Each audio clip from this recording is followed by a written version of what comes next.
नमस्कार, आप देख रहे हैं लाइव सिटीज। मैं हूं आपके साथ सौरभ राज। 2024 लोकसभा चुनाव की तैयारी में सभी दल जुट गए हैं और सभी दल अपने अपने सीट को लेकर के, उम्मीदवार को लेकर के माथापच्ची उनकी जगह पे शुरू हो गई है। आज महागठबंधन की बात करेंगे कि कौन से सीट पे एडजस्टमेंट की बात हो रही है, कहां पे कौन चुनाव लड़ेगा, इसके ऊपर विस्तार से बात करेंगे। सीनियर जर्नलिस्ट ज्ञानेश्वर मेरे साथ हैं। महागठबंधन की सीट की आज बात करेंगे।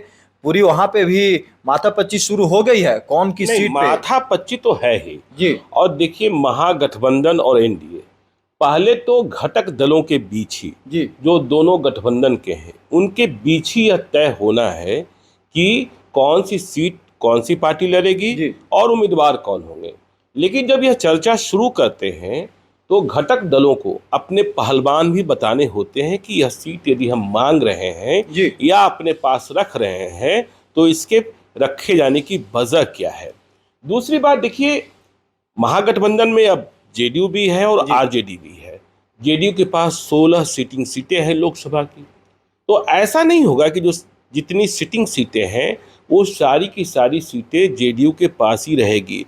कुछ सीटें निकलकर आरजेडी के पास जाएगी जी और आरजेडी की कुछ स्थापित स्टैब्लिश सीटें जी जहां वो चुनाव लड़ती रही है वह जेडीयू और दूसरे घटक दलों के पास जाएगा। जी तो देखिए, बिहार में 40 लोकसभा क्षेत्र जी हैं और माथापच्ची की बात आप करते हैं। कल हमने एनडीए की बात की जी थी, तो आज हम 12 लोकसभा क्षेत्रों की बात कर लेते हैं महागठबंधन के, जी जहां उम्मीदवारों को लेकर लोचा है। उम्मीदवार खोजे जा रहे हैं, हेवी वेट उम्मीदवार खोजे जा रहे हैं, कहीं कहीं तो मिल ही नहीं रहे हैं। उम्मीदवार नहीं मिल रहे हैं। नहीं, आप पटना साहिब देखिए ना। जी पटना साहिब में महागठबंधन का उम्मीदवार खोजना बहुत टफ टास्क होता है।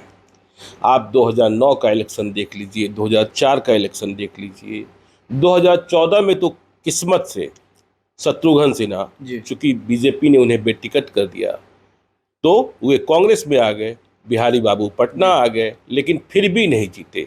मतलब शत्रुघ्न सिन्हा भी चुनाव नहीं जीते। तो पटना साहिब में कौन चुनाव लड़ेगा? कांग्रेस के खाते में यह सीट जा सकती है, जी लेकिन उम्मीदवार कौन होगा? क्योंकि वहाँ संभावनाएं महागठबंधन के लिए बहुत कम होती है। एनडीए से उम्मीदवार कौन वहाँ होगा, इस पर भी मंथन है। रविशंकर प्रसाद फिर से होंगे या ऋतुराज सिन्हा। तो पटना साहिब को लेकर जी अब देखिए, हम पाटलिपुत्रा की बात कर लें।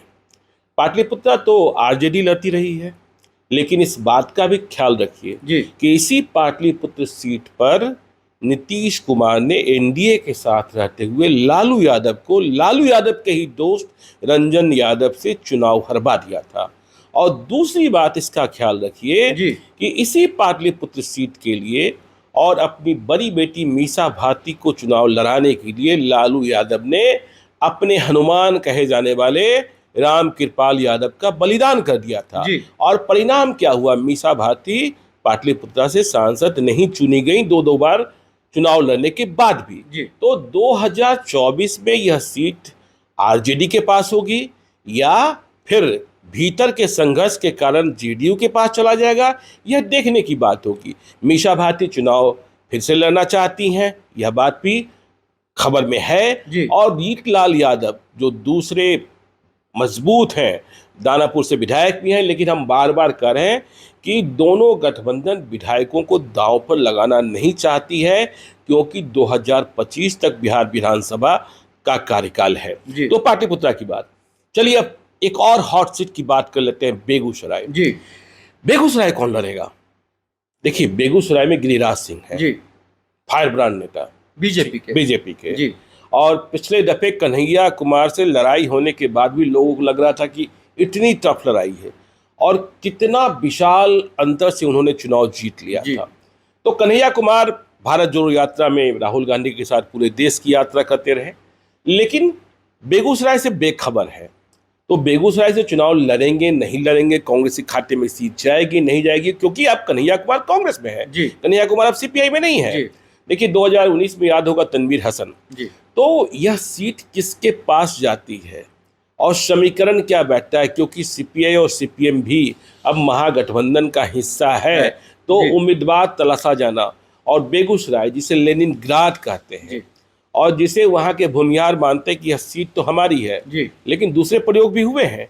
तो बेगूसराय को लेकर अब माथापच्ची है। हाँ, माथापच्ची है। जी हाजीपुर हाजीपुर का हाल भी कमोबेश पटना साहिब जैसा है। हाजीपुर को रामविलास पासवान ने अपना कर्मभूमि बनाया जी। और इसके बाद वे लगातार, ऐसा नहीं हाजीपुर भी हार गए वो, रामविलास पासवान। हाँ, जी। नीतीश कुमार ने रामसुंदर दास से उम्र के उस पड़ाव पर होने के बाद भी ये कहकर कि रामसुंदर दास गांधी हैं, रामविलास पासवान को हरवा दिया था। ठीक है ना। तब आपको मालूम है कि राज्यसभा भेजा था लालू यादव ने, जी। और तब उनका दिल्ली में बंगला बचा रह गया था। लेकिन हाजीपुर पर रामविलास पासवान की छाप है जी। और इसी छाप के कारण 2019 में पशुपति कुमार पारस चुनाव जीते थे। देखिए, न रामविलास पासवान हाजीपुर के, न पशुपति कुमार पारस हाजीपुर के, रहने वाले तो खगड़िया के हैं जी। लेकिन यहाँ उम्मीदवार कौन? कांग्रेस की बात करें, दशरथ चौधरी, ये लोग चुके हुए कारतूस हैं, कितनी बार चुनाव लड़ चुके हैं, क्या किए हैं नहीं किए हैं। देखिए, पिछले बार शिवचंद्र राम को लड़ाया गया था, तो शिवचंद्र राम इस बार देखिए आरजेडी के भीतर बहुत सक्रिय रहते हैं, लेकिन पशुपति कुमार पारस से हार गए। अब इस बार वे लड़ते हैं कि नहीं लड़ते, विधानसभा का चुनाव भी हार गए थे, लेकिन आरजेडी के भीतर। और हाजीपुर के मामले में इस बात का ध्यान रखिएगा कि देखिए, पशुपति कुमार पारस से चुनाव लड़ना, यदि पशुपति कुमार पारस एनडीए में रह गए तो, और उन्हें फिर से हाजीपुर लड़ने को मिल गया तो जी, तब तो जो लड़ेगा सामने से उसे थोड़ा आसान होगा। लेकिन यदि चिराग पासवान आ गए जमुई से हाजीपुर, जैसा कि वे चाह रहे हैं, तो महागठबंधन के उम्मीदवार चयन में तो परेशानी है ही, चुनाव लड़ने में भी परेशानी होगी, क्योंकि लोग चिराग के भीतर रामविलास पासवान को लोग देखते हैं। तो ये हाजीपुर की बात है। मुजफ्फरपुर भी महागठबंधन के लिए एक बहुत टफ सीट है। और टफ सीट कैसे है? आपने देखा 2014 में अखिलेश प्रसाद सिंह स्वयं चुनाव लड़े जी, लेकिन हार गए। 2019 में उम्मीदवार ही नहीं मिल रहा था महागठबंधन को उम्मीदवार कहाँ मिल रहा था? तब तो वीआईपी को जी मुकेश सहनी की पार्टी को दे दिया गया था, और मुकेश सहनी भी कहाँ से बिल्कुल गुमनाम उम्मीदवार ले आए थे, राजभूषण चौधरी को। तो फिर तो वहाँ उम्मीदवार का संकट है, क्योंकि जब वहाँ देखिए बैस, सहनी जी और भूमियार एक हो जाते हैं, और यदि वे एनडीए के पक्ष में एक हो गए तो फिर दिक्कत हो जाती है जी। तो वहाँ उम्मीदवार को लेकर परेशानी मुजफ्फरपुर में है। देखिए, वैशाली में बहुत सारे उम्मीदवार मिल जाते हैं। अब आगे चलिए सारण की बात कर लीजिए। देखिए, सारण के सांसद, बीजेपी के सांसद राजीव प्रताप रूडी हैं। वे इन दिनों बिहार भर में घूम रहे हैं, राजपूतों को इकट्ठा कर रहे हैं, लेकिन उनके टिकट को लेकर भी बहुत तरीके की चर्चाएं हैं। खैर, हम राजीव प्रताप रूडी की बात नहीं करते, महागठबंधन की बात कर रहे हैं। देखिए, राजीव प्रताप रूडी का एक सपना तो नहीं पूरा हुआ कि वे लोकसभा चुनाव में लालू यादव को हराना चाहते थे। लालू यादव को तो नहीं हरा पाए कभी, लेकिन राबड़ी देवी को उन्होंने हराया जी। तो राबड़ी देवी शायद 2024 नहीं लड़ना चाहती हैं खुद। तो 2024 यदि वो नहीं लड़ना चाहती हैं तो उम्मीदवार कौन होगा? क्या लालू राबड़ी परिवार से कोई होगा? राजश्री तो नहीं होंगी।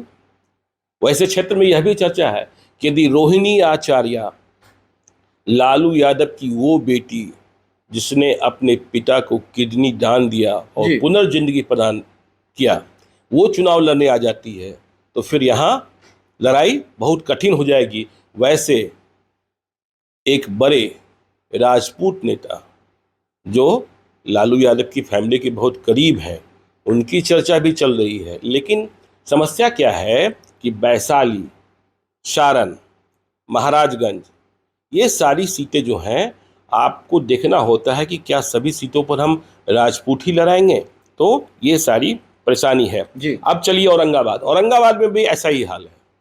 औरंगाबाद भी आपको याद होगा 2019 में हमको दे दिया गया जी। उम्मीदवार आपको, लेकिन इस बार जदयू साथ में है, इसलिए उम्मीदवार खोजने में शायद कम परेशानी हो। और कुछ कहीं कहीं औरंगाबाद में चर्चा यह भी है कि जहानाबाद वाले सुरेंद्र यादव भी औरंगाबाद आना चाहते हैं।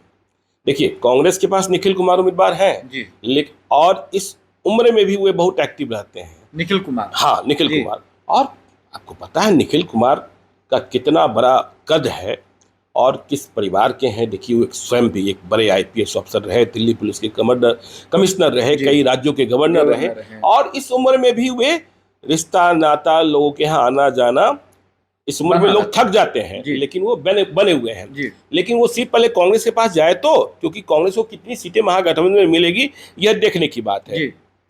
अब सासाराम की बात कीजिए। सासाराम में मीरा कुमार जी चुनाव के समय ही आती हैं, यह सबको पता है। मीरा कुमार की पर्सनैलिटी मतलब देश की पर्सनैलिटी है। तो मीरा कुमार कांग्रेस के पास सीट जाती है नहीं जाती है, वहाँ महागठबंधन में उम्मीदवार भी बहुत नहीं दिख रहे हैं, कुछ नाम की चर्चा होती है। अब मीरा कुमार के बेटे सक्रिय होते हैं लेकिन हमने पहले भी कहा था कि जाति का लोचा है, क्योंकि यह रिजर्व सीट है। Sasaram reserve seat. Sasaram reserve seat है। और कहा यह जाता है, और कहा सच भी है, कि भारत में पिता की जाति से बेटे की जाति तय होती है, ठीक है ना। तो इसे लेकर वहां परेशानी है। अब मधुबनी की आप बात कर लीजिए। मधुबनी में भी ऐसा ही हाल था 2019 में, महागठबंधन को उम्मीदवार ही नहीं मिल रहा था, वीआईपी को दे देना पड़ा। कौन पूर्व में चुनाव लड़े थे कोई जानता ही नहीं था। तो मधुबनी में इस बार देखना होगा कि ये किस तरीके से, महागठबंधन के पास बहुत उम्मीदवार हो सकते हैं। देखिए वहाँ यह भी देखना होगा, देखिए मधुबनी, झंझारपुर, दरभंगा, ये 3 सीटें ऐसी हैं जहाँ आपको एक जगह से मतलब पिछड़ी जाति के उम्मीदवार को देना होता है, एक जगह मुसलमान देना होता है, एक जगह ब्राह्मण देना होता है, और फिर यादव का एडजस्टमेंट भी करना होता है। तो वहाँ देखना होगा। हुकुमदेव नारायण यादव के बेटे के खिलाफ आपको चुनाव लड़ना है। खगड़िया में देखिए अभी महबूब अली कैसर हैं, और 2019 में महबूब अली कैसर का टिकट तो काट ही दिया था एक तरीके से चिराग पासवान ने। वो अंतिम समय में सलमान खान के बारे में लोग कहते हैं, लेकिन लोग कहते हैं कि इससे अधिक नीतीश कुमार का प्रभाव था कि उन्हें टिकट मिल गया था बिल्कुल अंतिम मौके पर। तो देखना होगा कि वहाँ क्या करते हैं महबूब अली कैसर, वो पारस के साथ ही रहते हैं या पाला बदलते हैं, क्योंकि इनके बेटे जो हैं आरजेडी से विधायक चुने जा चुके हैं। अररिया देखिए, अररिया बिल्कुल मुस्लिम बाहुल्य सीट है। वहाँ महागठबंधन को उम्मीदवार न मिले यह बात नहीं हो सकती है, लेकिन आपको मालूम होना चाहिए कि तस्लीमुद्दीन, जिन्हें सीमांचल का गांधी कहा जाता था, वे तो रहे नहीं। और 2019 में सरफराज तस्लीमुद्दीन के बड़े बेटे चुनाव लड़े थे, हार गए थे आरजेडी के उम्मीदवार पर। लेकिन दिक्कत क्या है कि तस्लीमुद्दीन के दोनों बेटों के बीच संघर्ष है, घर में ही संघर्ष है। बड़े बेटे सरफराज और दूसरे बेटे शाहनवाज। अब देखिए ना 2020 में दोनों भाई एक दूसरे के खिलाफ चुनाव लड़ गए, जो कि हाथ में सरफराज आरजेडी से और शाहनवाज ओवैसी की पार्टी AIMIM से जीत हुई शाहनवाज की। और अब तो शाहनवाज राजद में शामिल हो चुके हैं, बिहार सरकार में मंत्री बन चुके हैं। इसके अलावा देखिए एक और सीट की चर्चा करना बहुत जरूरी है। मुझे लगता है नवादा बहुत ही हॉट सीट है। नवादा पर नजर तो पूरे बिहार के भूमिहारों की है, नवादा के ऊपर। हाँ, किसी आप भूमिहार नेता से पूछ लीजिए, वो कहेंगे नवादा, तो नवादा को तो मान लिया जाता है ना, लेकिन नवादा सिर्फ भूमिहार का, कितने भूमिहार लड़ेंगे इस पर डिपेंड करेगा, ठीक है ना। और राजवल्लभ यादव जेल में भले हैं, लेकिन प्रभाव बाहर भी है। हाँ, प्रभाव बाहर भी है। तो भूमिहार सांसद बन जाए, बनता ही रहा है, लेकिन वे इसे ठीक से ग्राह्य नहीं कर पाते हैं। और राजवल्लभ यादव की पत्नी विभा देवी मालूम है आपको, विधायक हैं, लेकिन परेशान यह है, इस कारण परेशान है कि महागठबंधन की सरकार बन गई, आनंद मोहन को तो पेरोल मिल जा रहा है, राजवल्लभ यादव को एक बार भी पेरोल नहीं मिल रहा है। तो ये गम और खुशी, ये बहुत सारे समीकरण हैं जो उम्मीदवारों को तय करने में देखना होगा। बाकी सीटों की बात भी हम लोग कभी कर लेंगे। चलिए, तो ये महागठबंधन की कुछ सीटों का समीकरण है, वहाँ पे भी बातचीत हो रही है। अगर अभी तक लाइव सिटीज़ को यूट्यूब पे सब्सक्राइब नहीं किए तो सब्सक्राइब कर लीजिएगा, फेसबुक पे भी लाइक फॉलो कीजिएगा और ट्विटर पे भी हमें फॉलो कीजिएगा। धन्यवाद।